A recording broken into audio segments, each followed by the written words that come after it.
from this, you can understand if the supply of energy divert, then the market price of the energy will increase due to shortage of the supply. So closely related to our topic is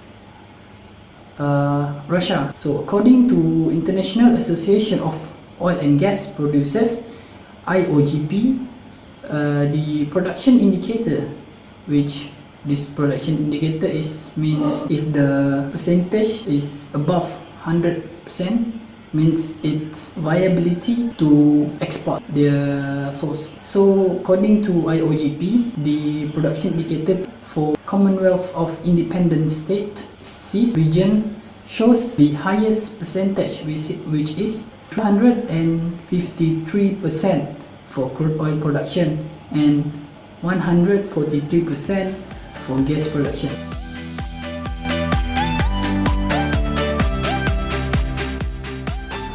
Various countries are blessed with energy resources differently. It is supposed that the energy security is a sign of nation strength. One of the indicators of social development is its citizen savings. Savings of the population occupy a special place among economic phenomena because they are at the crossroads of interests of citizens and the country. On the one hand, savings are an important indicator of quality of life, directly related to consumption, income, and expenditures of the population. On the other hand, savings of the population represent a valuable resources for economic development, a source of investment, and leading to the social development. Conclusion on the importance of production, export, and oil prices of Russia for the development of social are made according to the Russian government research. The results tell us that an increase in oil production and oil prices is associated to an increase in household saving, and an increase in oil export is associated with a decrease in saving. Although natural resource export have a negative impact on savings, the results tell us that an increase in the rate of energy resource consumption growth contribute to the country's social development. So the result prove that the energy security affect the social sphere in maintaining the standard living of its country citizens.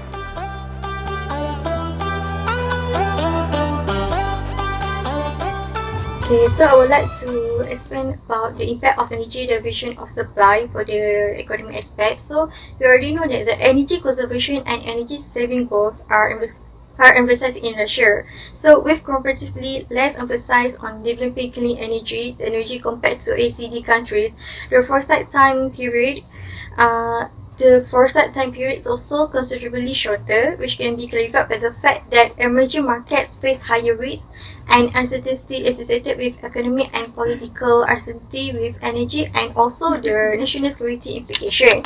So the country's reduction in energy intensity and greenhouse gas emission obviously go beyond energy sector decision and will definitely encompass the entire economy, requiring systemic changes. So these such ambitious targets could be accomplished by closely integrating technology, trade, energy, and also economic policies.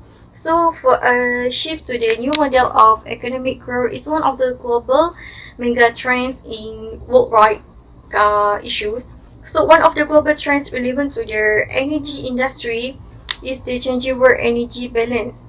So by decreasing the shares of oil and coal, increasing the share of natural gas, vegetables of electricity and renewables, this is the thing that I should do for the country. So gradual decommissioning of economically ineffective and deteriorated energy equipment, replace it with a new power plants based on domestically manufactured technology with remaining priority for CHP plant. So for the power access, the capacity of the installed power plants, the need to ensure centralized heat supply of a vast territories of Russia under different climatic conditions. So for the renewable energy power plants, Russia would like to build it in their large power plant in order to make sure that they can supply sufficient enough energy to their country.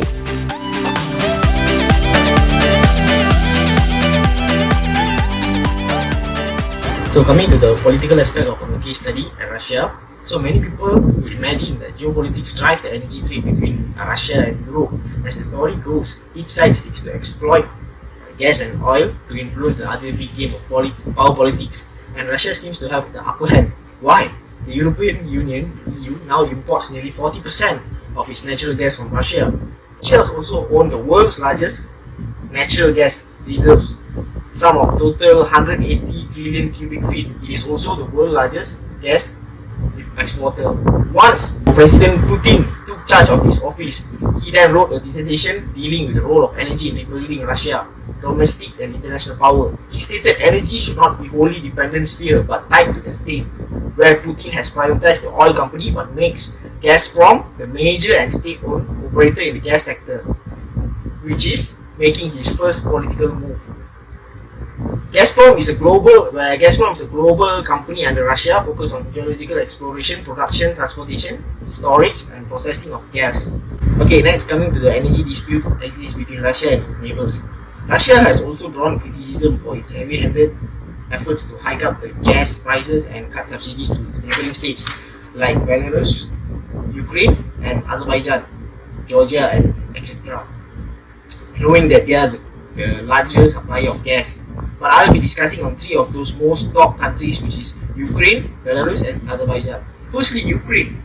Ukraine is very central to Russia's ability to export natural gas. It is also the largest net importer of gas in the former Soviet Union. Coming to this issue, after some political thought, the Russians feared that Georgia, Ukraine, and Kyrgyzstan could bring down Russia. As a result, Moscow has passed a new law limiting the presence and permitted activities of NGOs in Russia. Less than a year after the election and the political thought, Gazprom demanded that Ukraine pay the world price for natural gas. Ukraine did not refuse, but they asked to adjust. They asked for a lower price. In the face of time, Russia would not accept these terms. With the Ukrainian refusal to pay and threats to siphon gas from the pipelines to meet its domestic needs, this is what Russia claims. Gazprom stopped the flow of gas. In turn, pressure in the pipeline was reduced for Gazprom European customers. Hence, Gazprom and Ukraine settled on a 5-year deal that raises the price of Ukrainian gas to $95 per cubic meters, which is double the price that they normally pay. Many have argued that this is Gazprom's political play to obtain ownership for Ukraine's pipeline infrastructure. The next country is Belarus. The recent Russian dispute with Belarus involved both oil and natural gas. Even though Gazprom had been raising prices for other common independent states, Belarus until this winter enjoyed highly subsidized price for oil and gas. This dispute began when Gazprom demanded a major increase in the prices of natural gas. The resolution of the pricing dispute resulted in a significant increase in the amount of Belarus would have to pay, and Russia ended up in Russia gaining about 50% stake in the Belarusian pipeline. The third country is Azerbaijan. Azerbaijan gas reserves stand at 30 trillion feet and it's estimated around 7 to 3 billion barrels of oil. Both come primarily from offshore field and onshore. The problem for Azerbaijan has been that it lacks of infrastructure to use its own resources. More specifically, it had neither terminals nor pipelines in place to use its gas, but had already been converted to the generation of plants to gas. Gazprom then demanded an increase to the world market rate of $230 per meter cube. Baku, Azerbaijan, summarily ended all imports of gas and stopped all exports of oil via the pipeline. Moreover, Azerbaijan is now selling gas to Georgia, which itself is involved in a contest against Russia's will. Finally, in terms of energy security of supply and demand, with the 2006 Ukrainian energy dispute and impact on Gazprom's European customers, energy security issues jump to the top of the international agenda. For consumers, this seems to mean security of supply. However, for the producers and exporters, it seems to mean security of the market. Europeans' dependence on Russia has increased. Estimates that European will import 75% of its natural gas needs by 2020. Currently, 43% of its energy portfolio consists of oil, with gas at 24%.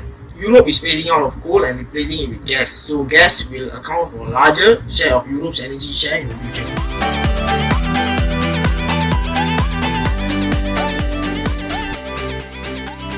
So as we know, Russia is the second largest gas producer next to USA. As the capacity of production is growing very rapidly, the environmental issue is also growing as well. As they are more focused on bringing economic growth, the compliance towards environmental standards are often overlooked for the sake of profit. There are two major activities from the energy industry that is causing severe environmental issues in Russia. First one would be gas flaring, and the second one would be oil and gas spillage. The first activity would be gas flaring, and gas flaring is a process where the associated gas is combusted in the process of oil and gas recovery. This produces a large amount of greenhouse gases that is now a major environmental concern as it is contributing to environmental issues such as climate change. Flaring produces large amount of pollutants such as black carbon that travels for miles and causes air pollution. It also increases the surrounding temperature, which causes the ice to melt. This is a major concern as it is promoting to climate change. So Russia has demonstrated a positive result in curbing this issue by focusing the associated gas into petrochemical industry. It is now encouraging petrochemical industries to buy from oil and gas companies to produce its own high quality value added products. The next activity would be the pipe leakage and tanker spillage issue in the oil and gas extraction industry. The oil and gas extraction industry does not only contribute to the air pollution problem in Russia, but the water pollution as well. The average accident rate in Russia is 2% a year, which is about 1% of Russia's total oil and gas production.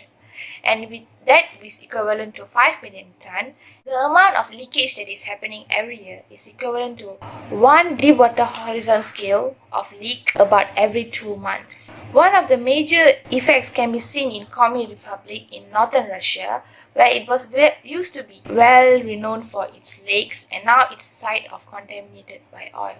There are indications for underground pipeline leakages, where the pumps are dripping oil and the ponds are filled with black sludge. However, these spills fail to get the attention of media as it is happening gradually over time. Living in an era where environmental compliance is often overlooked for economic growth, it is hard for the government itself to control the amount of pollution that is happening. Despite of multiple laws and regulations, people and companies are finding various loopholes in the legalization system in order to get out of getting in compliance or getting fined. If these issues continue, the ecology in Russia will be so badly damaged that it would go beyond repair. It is important that they start taking actions immediately and efficiently in order to conserve and preserve their existing environment.